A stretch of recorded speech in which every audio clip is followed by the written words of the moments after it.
In this video, I will show you how to change the internal battery in this Chrysler Voyager key fob. This particular key was used between 2004 and 2007 and takes one CR2032 battery. You can change this battery yourself at home. You don't need to pay anyone to do it for you. Just get yourself one of these. I'll put a link in the description to pick one up on Amazon for just a couple of bucks and then follow along.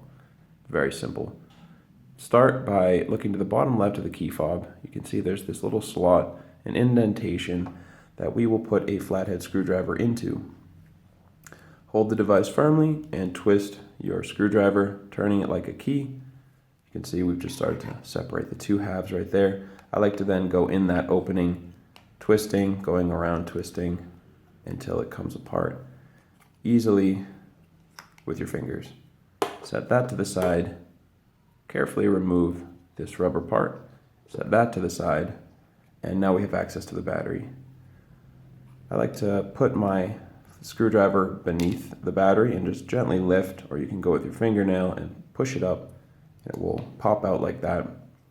There's the CR2032. Get a new one and make sure this positive side with the battery info goes face down.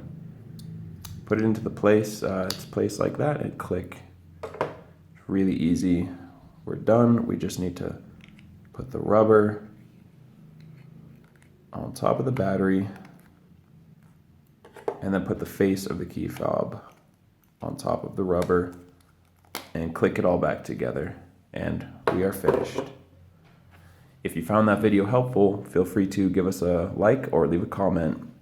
And for more information on changing batteries in any of your key fobs for any make or model, check out the rest of the videos on this YouTube channel or visit us at fobbattery.com. Thank you for watching.